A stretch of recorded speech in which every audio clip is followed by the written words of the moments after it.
now I'm thinking, I want you to be in it now. I want you to start going into that room now. That's the next step. So that's kind of that sequence. Just looking at the image, and then moving on, and we're going to go to the expressive. Very hard to get the youngsters to express in drama straight away. We start off thinking, now I wonder what we need in here. We've already mentioned quite a few, haven't we? You've got your filing cabinets.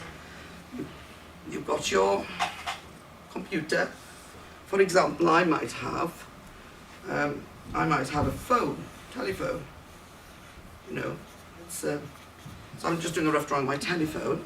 It's not a brilliant one. And I might think I want to sign by the telephone.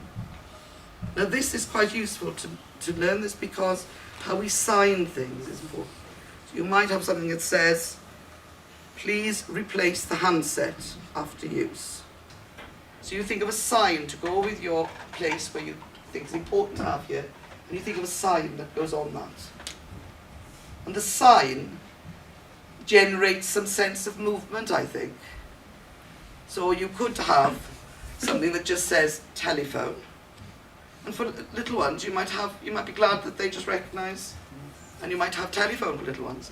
As you get older, you might be saying, well, I want you to use that sign to make us think of people moving about. A living community in this room. So please put it back, suggest there's movement. Doesn't there? So, you know, please switch it off. You know, wash the mugs. I can see the mugs. I can see them in the sink. Whose turn was it? You know, maybe a book with appointments. Something about the keys. Who looks after the keys? So we'll find a place in the room. Can we stick our sign? I mean, I'm not saying literally stick it, place it somewhere. Now, I'm going to ask you, can we just agree? I mean, are we going to go for a busy time of day in our workplace? Have a think what it is you're doing in connection to your sign. For example, if it's a computer, I'm just making it up now, you could be on your computer, you know what you're doing, or you might have just left the computer. You might have checked something out and you're thinking, I'm sure somebody came in this morning to find out about that purse. I'll check the record books, and I'm thinking about what's just happened. So I'm going to ask you to do that, and I'm going to ask you to hold the position that you're in. Now you know what you're doing. If I click my fingers for a minute, I would like you to just continue to do what you're going to do. Of course you may talk to your colleagues if you wish to. You may just want to get on with your job. That's up to you. Off you go.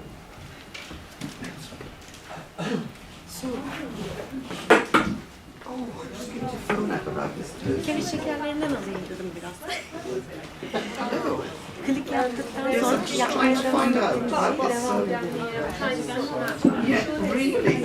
Oh. Have you had any jackets brought in the railway You don't, but station? you need your Well, I'm not protective sure. clothing. Jacket, helmet. I'd like to eavesdrop a little bit. So if I click my fingers in a direction, I'd just like to listen in on the conversation if you're having one. Only a couple of lines. Oh, it looks horrible out there today. What's he doing over there? A bit of work?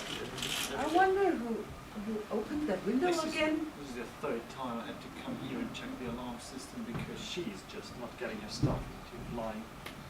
Oh, I've just been in the filing cabinet. Does that belong Thank you. here? This might be the Iris. Were you looking for Yes, the somebody code? rang and they said they found the keys in Stevenson Street Oh, these with a yellow ones. label, but I Yeah. don't think they were locked right on the map. Okay, I So think these might we need double to go check. there before we hang them up. Okay. Go. I have no problems with keys, but I can find the small box I saw in a computer, and I try to find A something. way I think of if you're working in a classroom, changing the classroom or changing the feel of the classroom, so you start to imagine it as the office of the company rather than a schoolroom. And certainly in primary schools you find that the children then, it starts to feel like their space for their company and they take some ownership over the space. So you do find things like there's always an area of the room that has been created with a tea urn and a coffee urn and coffee mugs and biscuits, and I've found that children will have a break at a certain point, and they'll go and you tell them, oh, it's break time, go away, go play on the playground or whatever. They actually go to the coffee mugs, the imaginary coffee mugs and the imaginary biscuits, and they stand there having imaginary cup of tea because they're into playing.